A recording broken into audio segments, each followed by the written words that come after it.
This G20 is one of the most difficult ones that there has ever been.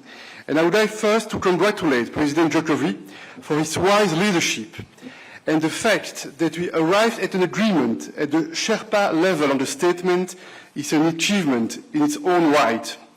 We are here to engage and to defend the multilateral world order, and we are here to help the G20 solve challenges for the benefit of us all.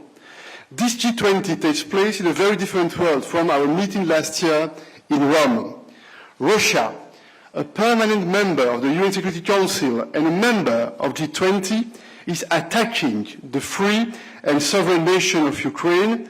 Russia's war impacts us all, no matter where we live, from Europe to Africa or the Middle East.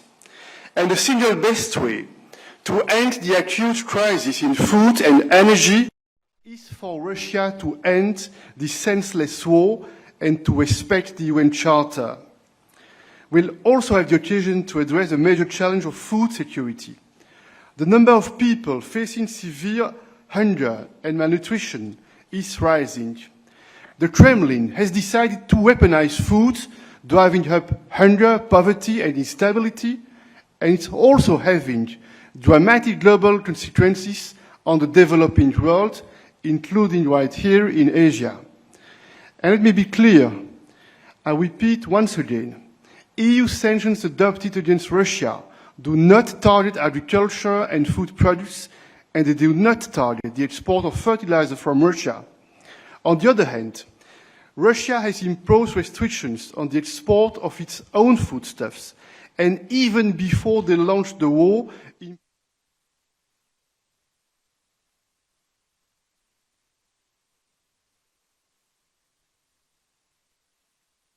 there a technical problem?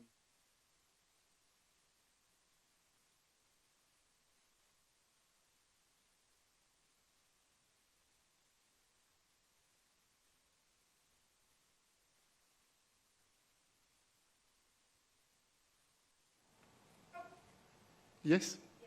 Okay. Thank you, Jim. I was telling that Russia, on the other hand, has imposed restrictions on the export of its own foodstuffs, and even before they launched the war, imposed restrictions on fertilizers. In the EU, we are working hard to address the global consequences of this war, and that's why we are mobilizing financial support of 8 billion euros to address food security, notably for the developing world. And before the war, Ukraine exported 45 billion tons of agricultural goods to the world.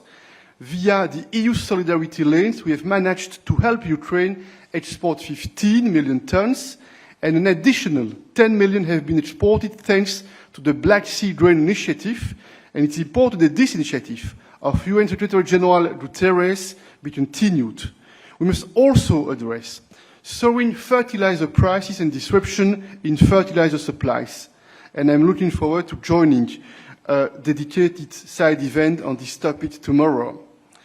I'm still convinced that we can and we should support developing countries to produce their own sustainable fertilizers locally, like we did with COVID vaccines. The energy crisis hurts families, increases costs for businesses, and destabilizes energy markets globally. As G20, we have the collective power, but also the collective responsibility to help make sure the world has sustainable, secure, and affordable energy for all. And in the EU, you know that we have in part based our transition strategy on reliable and affordable gas. And we need now to adapt this strategy. And we are grateful to those partners who have helped us with ensuring urgent supply.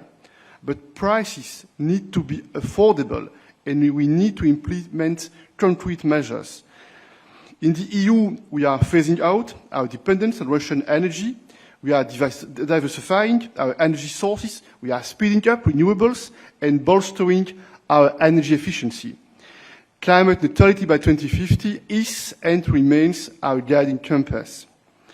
The EU collectively remains the largest contributor to public climate funds of 23 billion euro in 2021, As G20, we should work to scale up contributions to climate finance, and we need to deliver on the $100 billion per year US dollar we have promised. It's time for the other developed partners to pay also their fair share. We are also supporting countries to decarbonize their industry. We are trying to help them to speed up their transition to green energy and technology. And our Just Energy Transition Partnership with South Africa, for instance, is a great example. We are ready for more partnerships like this. Finally, one word on health. 2 years ago, I proposed, together with Dr. Tedros, a treaty on pandemics in order to learn the lessons. After this COVID crisis, negotiations on that treaty are now ongoing, and this is another concrete demonstration of great multilateralism anchored in solidarity, transparency, and global coordination. Let me conclude with a word of congratulations to President Jokowi. When we sat together just a few days ago in Cambodia, both of us shared the importance of this G20 being a success, and I sincerely hope it will be. Let's recover together. Let's recover stronger. I thank you, and I am ready to react if there would be questions. Thank you, President. Ansgar, you go first. Thank you. Ansgar Hase, German press agency, DPA. President, Russia has stood firmly alongside, China has stood firmly alongside Russia in the G20, also when it comes to the war in Ukraine. Do you see any policy change in the past few days? And if so, how do you explain this change of course? Thank you. I'm absolutely convinced that we should try to use the meeting today and tomorrow, but also the informal contacts that we'll have in the margin of this G20 meeting in order to try to convince all the partners of the G20 to put more pressure on Russia. Because the UN Charter, the principles of sovereignty, the idea that it's not acceptable to try to change borders by force, internationally recognized borders should be shared by everyone around the table. And that's why I sincerely hope that it will be possible over the meetings that we'll have today and tomorrow to put pressure and to convince that the UN Charter must be respected by all the G20 partners. Yes, please. Thank you. Jason Douglas from the Wall Street Journal. Could I just please ask for your assessment of the chances of reaching agreement on continuing the Black Sea Initiative? Thank you. Yeah, this is extremely important, that initiative. I mentioned the numbers. This is fundamental, especially for the developing world. I had the occasion to exchange views in the margin of the meeting in Cambodia, together with Antonio Guterres on that issue, and I would like again to commend the great efforts made by Antonio Guterres and his team. I know that they are doing everything in order to convince Russia to agree on the extension of this initiative, and Antonio Guterres and the United Nations, they know that they can count on the full support of the European Union, because we think this is fundamental to address the dramatic consequences of the crisis, and that's why we have decided to strengthen our efforts in order to support the developing countries. Stuart, yes. Thank you, Baron Stuart Lau from Politico. Mr. President, how do you see the apparently warming tone between Presidents Biden and Xi Jinping from last night's meeting? First question. And second question, with China reaching out directly to Germany and France for the highest level dialogues, do you feel like the European Union as a whole has been left out? Thank you. Yeah, two points. First of all, I think it's always positive when there is a space for political dialogue, even if there are different opinions on many topics. It's important to engage. And in fact, it's in line with the debate we had in the European Council a few weeks ago. And you remember that we have decided to have this strategic debate. There are three important points for us from the European Union's perspective. Point one, we are determined to stand up for the human rights, for the democratic principle. This is very clear.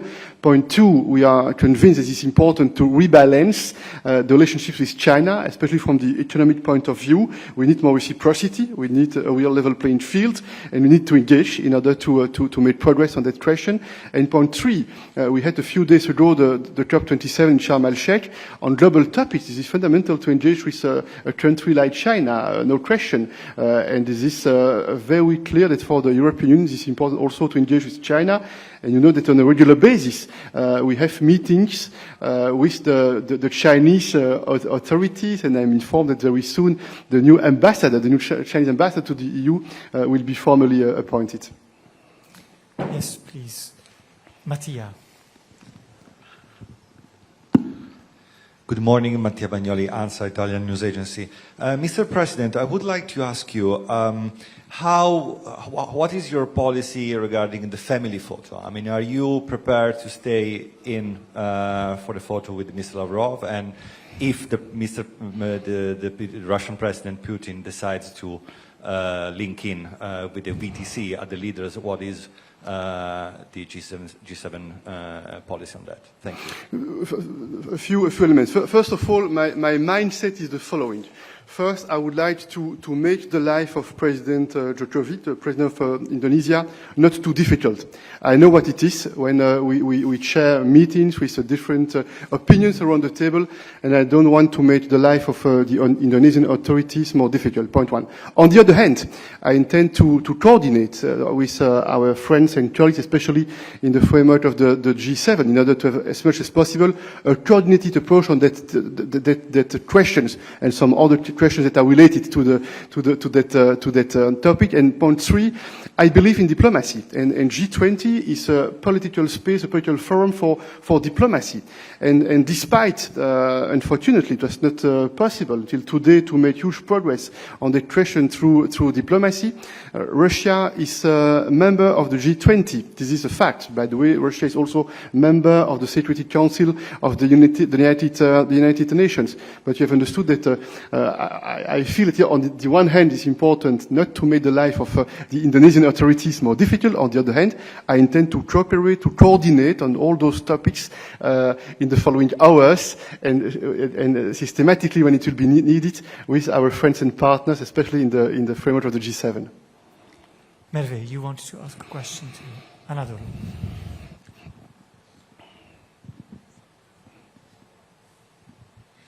Hello, my name is Merve Aydogan from Anadolu Agency. My first question is actually as a follow-up question about what you just said. You said you believe in diplomacy. So would you happen to have a meeting with Russian Foreign Minister Lavrov? And my second question is about the recent terror attack in Turkey's Istanbul, one of the busiest streets in Istanbul, Taksim. Turkey has long protested Western states, especially EU countries, about terrorists being sheltered and being seeking harbor in European states. So how does the EU plan to support Turkey in its efforts to eliminate terrorism? What kind of concrete plans or steps does it take to take in this regard? Thank you. Thank you. First question and first answer, no meeting is planned with Mr. Lavrov. No meeting is planned, point one.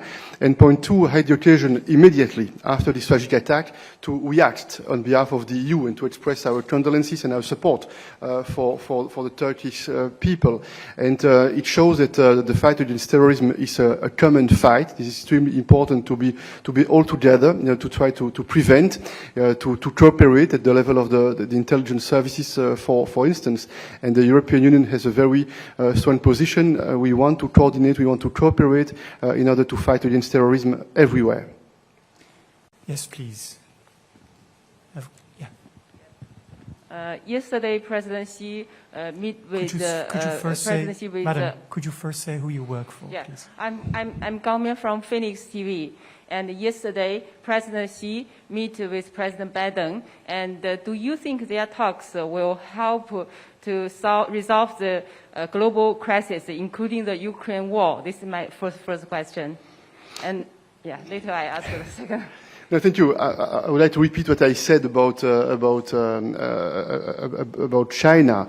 We think it's important to engage with China, and even if there are different opinions on many topics with China, it's important to listen to each other, to try to develop a better mutual understanding. It's also needed to have a dialogue in order to defend our values and to defend our interests. It's the way we see how we need to engage with China from the European Union's perspective.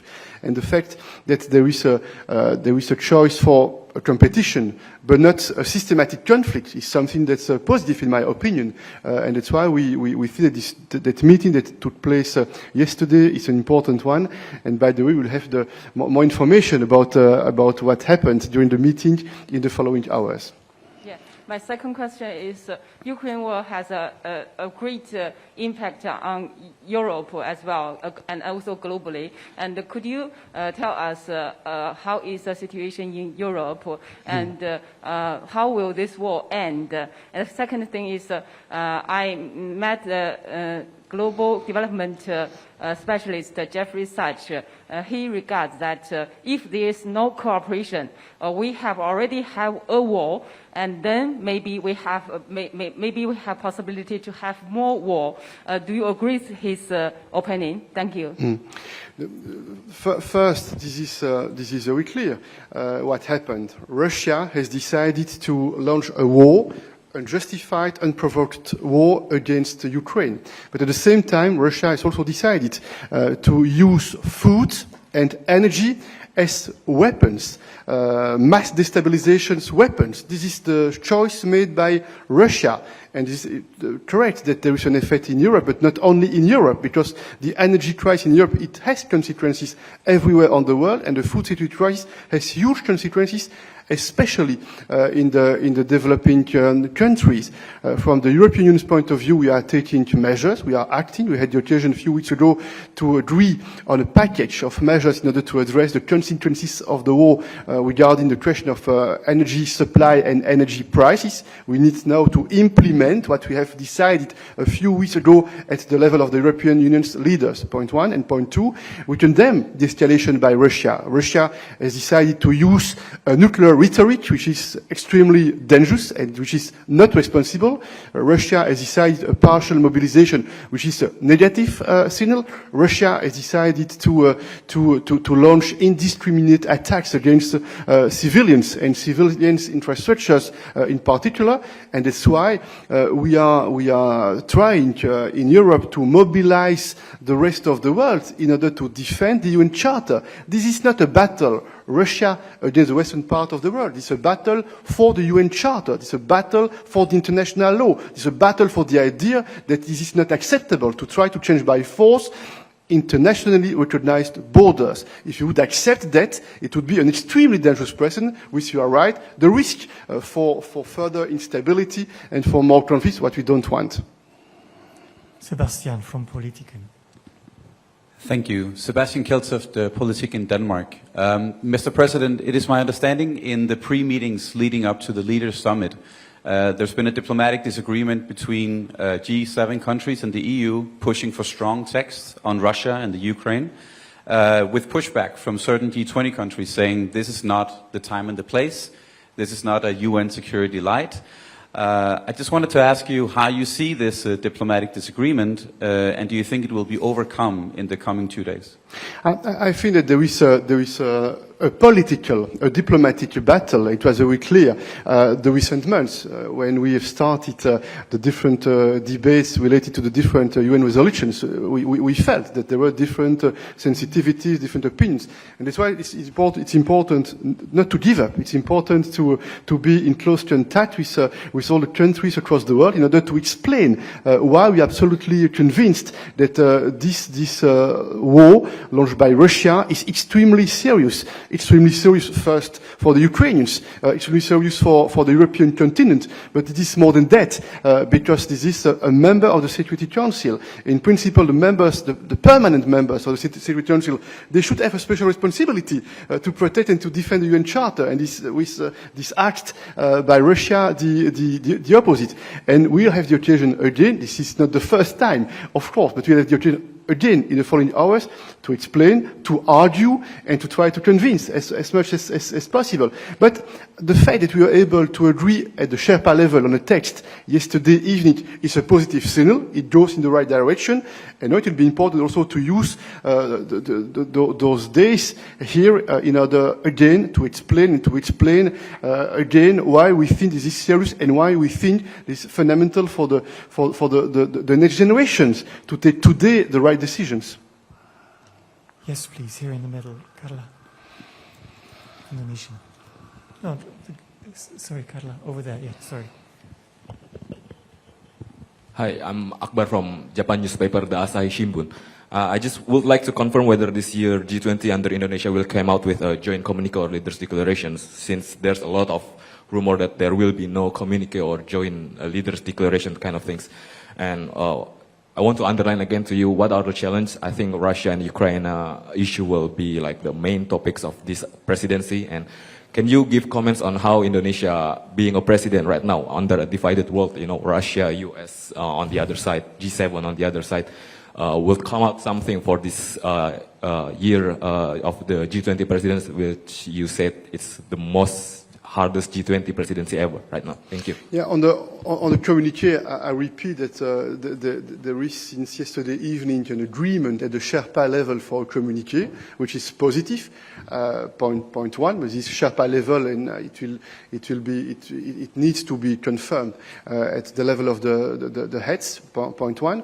And point two, about Russia, Ukraine, I think that I had the occasion to make many comments that morning and don't need to repeat. For the Indonesian presidency, it is very important to mention that they played and they are playing a very important role as chair of that G20 meeting.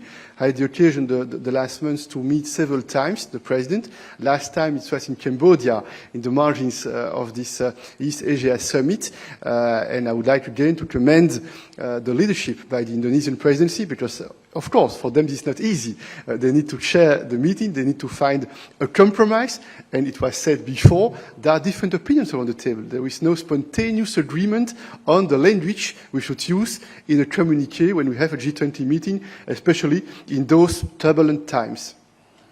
We'll take one more question. Yes, to the lady over there. Yes. Thank you. It's Nadia Gancheva from Euronews. I wanted to ask you, after yesterday's meeting between Joe Biden and the Chinese president, do you think the world tension is moving from Russia-Ukraine conflict to South Asia region? And also, American officials before some months said that China is their long-term challenge. Who would Europe say it's the long-term challenge before the European Union? Thank you. First, I repeat that I think it is good that the President of the United States had a meeting yesterday with the President of China. And the timing is not a coincidence. You know what were the decisions taken in China after the Congress of the Communist Party a few weeks ago. And you know that there were a few days ago the midterm elections in the United States. That's why the timing is not a coincidence. And I think it's not a bad timing for such a meeting at that level. Point one. But we have the EU our own destiny. We have the EU our own vision about how we should defend our interests, how we should promote our values. And that's why, I repeat again, we had this strategic discussion at the level of the head of state and the head of governments. And this discussion we had was the occasion to show that there are convergent views on the fact that on the one hand we need to be firm to defend our interests, to promote our values, and also to rebalance the relationship with China. In a nutshell, I would say that we don't want to make the same mistakes maybe we made with Russia on fossil fuels. We were very dependent on Russia for fossil fuels, and we have today difficulties in the field of energy. This is one consequence of the war launched by Russia, but also of that dependency from Russian fossil fuels. With China, we don't want to be too dependent for the innovative technologies that we need today and that we will need more in the future. That's why it is important to rebalance the relationship, and for that, it is important also to engage with the Chinese authorities. Thank you, everyone, for joining us. Have a good G20, and we'll be in touch. Thank you. Good morning.